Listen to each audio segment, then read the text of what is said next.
মুহূৰ্তত লৈ আহিছো আটাইতকৈ ডাঙৰ খবৰ মুকলি আকাশৰ তললৈ আহিলে ৰাজ্য কপাই যোৱা ভয়ংকৰ দুৰ্ঘটনাৰে জড়িত শামীম আহমেদ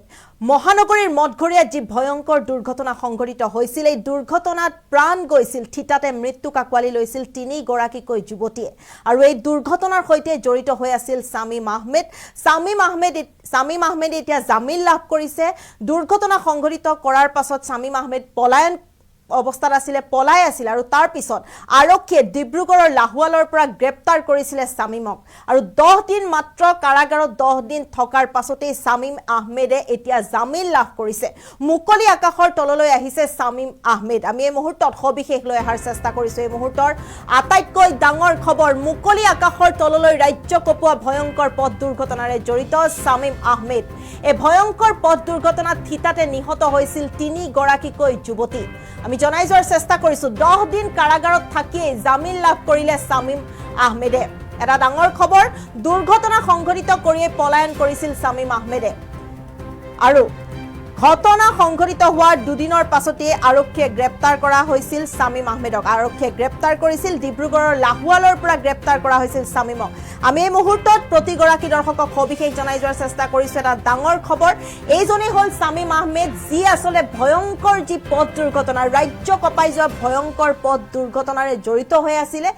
যি ঘটনাই থিতাতে মৃত্যুক আঁকোৱালি লৈছিল তিনিগৰাকীকৈ যুৱতীয়ে তিনিগৰাকীৰ যুৱতীৰ মৃত্যু হৈছিল এক প্ৰকাৰে হাহাকাৰ লাগিছিল এই ভয়ংকৰ পথ দুৰ্ঘটনা সংঘটিত হৈছিল মহানগৰীৰ মঠঘৰীয়াত এই দুৰ্ঘটনা সংঘটিত কৰাৰ পাছতে পলায়ন কৰিছিল শামীম আহমেদে আৰু শামীম আহমেদক গ্ৰেপ্তাৰ কৰা হৈছিল ডিব্ৰুগড়ৰ লাহোৱালৰ পৰা আৰক্ষীয়ে গ্ৰেপ্তাৰ কৰিছিল 10 দিন কাৰাগাৰত আছিল আৰু আজিৰ দিনটোত শামীমে জামিন লাভ কৰিছে মুকলি আকাশৰ তললৈ এতিয়া ওলাই আহিছে শামীম আহমেদ আমি এই মুহূৰ্তত প্ৰতিগৰাকী দৰ্শকক জনাই যোৱাৰ চেষ্টা কৰিছো যি ভয়ংকৰ দুৰ্ঘটনা ৰাজ্যবাসীয়ে কেতিয়াও পাহৰিব নোৱাৰে থিতাতে মৃত্যুক আঁকোৱালি লৈছিল তিনিগৰাকী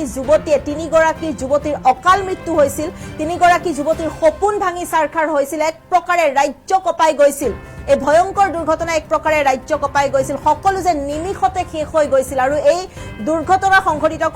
কৰাৰ পাছতে এক প্ৰকাৰে দুৰ্ঘটনাটো সংঘটিত হোৱাৰ পাছতে পলায়ন কৰিছিল এইজন শামীম আহমেদে যিখন গাড়ীত খুনামৰা হৈছিল সেই গাড়ীখনৰ চালক হিচাপে আছিল এইজন শামীম আহমেদ আৰু দুৰ্ঘটনা সংঘটিত কৰাৰ পাছতে পলায়ন কৰিছিল গ্ৰেপ্তাৰ কৰা হৈছিল শামীমক গ্ৰেপ্তাৰ কৰিছিল ডিব্ৰুগড়ৰ লাহোৱালৰ পৰা আৰক্ষীয়ে গ্ৰেপ্তাৰ কৰিছিল 10 দিন কাৰাগাৰত থাকিছিল আৰু 10 দিনৰ পাছত অৱশেষত এতিয়া জামিন লাভ কৰিছে শামীম আহমেদে এই মুহূৰ্তত আমি সবিশেষ জনাই যোৱাৰ চেষ্টা কৰিছো এটা ডাঙৰ খবৰ যি ভয়ংকৰ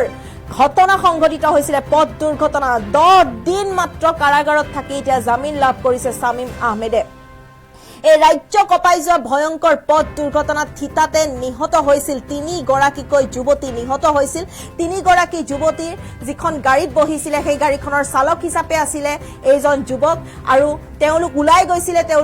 তেওঁলোকে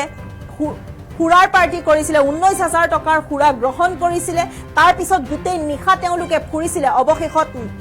মহানগৰীৰ মঠঘৰীয়াত সেই ভয়ংকৰ দুৰ্ঘটনা সংঘটিত হৈছিল আৰু দুৰ্ঘটনা সংঘটিত হোৱাৰ পাছতে পলায়ন কৰিছিল শামীম আহমেদে এই দুৰ্ঘটনাত তিনিগৰাকীকৈ যুৱতীৰ মৃত্যু হৈছিল আৰু এক প্ৰকাৰে হাহাকাৰ লাগিছিল ৰাজ্য কপাই গৈছিল এই ভয়ংকৰ দুৰ্ঘটনাই সকলো যে নিমিষতে শেষ হৈ গৈছিল থান বান হৈ গৈছিল সপোনবোৰ আৰু এতিয়া মুকলি আকাশৰ তললৈ এইজন শামীম আহমেদ আমি জনাই যোৱাৰ চেষ্টা কৰিছো আটাইতকৈ ডাঙৰ খবৰ আটাইতকৈ গুৰুত্বপূৰ্ণ খবৰ মাত্ৰ 10 দিন কাৰাগাৰত থাকি এতিয়া মুকলি আকাশৰ তললৈ ওলাই আহিছে শামীম আহমেদ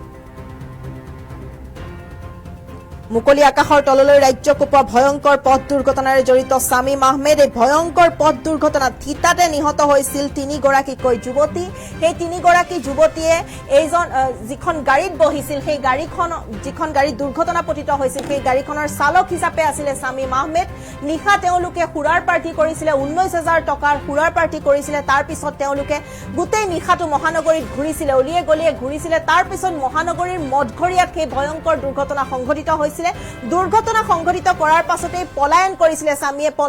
শামীমে পলায়ন কৰিছিল প্ৰথমতে শিলঙলৈ গৈছিল তেওঁ যি নিজৰ বেশভূষা সলনি কৰিছিলে তাৰ পিছত তেওঁ কিন্তু গ্ৰেপ্তাৰ কৰিছিল আৰক্ষীয়ে গ্ৰেপ্তাৰ কৰিছিল ডিব্ৰুগড়ৰ লাহোৱালৰ পৰা গ্ৰেপ্তাৰ কৰিছিলে ঘটনা সংঘটিত কৰাৰ দুদিনৰ পিছতে গ্ৰেপ্তাৰ কৰিছিলে আৰু এতিয়া এইজন শামীম আহমেদে জামিন লাভ কৰিছে মুকলি আকাশৰ তললৈ আহিছে শামীম আহমেদ আমি জনাই যোৱাৰ চেষ্টা কৰিছো প্ৰতিগৰাকী দৰ্শকক আৰু এই ভয়ংকৰ দুৰ্ঘটনাত মৃত্যু হৈছিল তিনিগৰাকীকৈ যুৱতীৰ মৃত্যু হৈছিল এক প্ৰকাৰে সকলোবোৰ যে নিমিষতে সাৰখাৰ হৈ গৈছিল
উত্তৰ পূবৰ আগশাৰী শিক্ষা প্ৰতিষ্ঠান প্ৰতীক্ষা গ্ৰুপ অফ ইনষ্টিটিউচনছ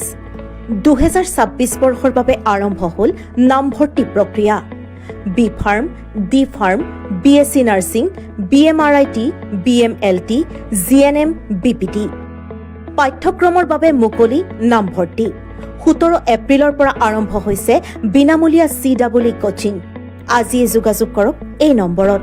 97063 21768 9181022366 আৰু 9181022377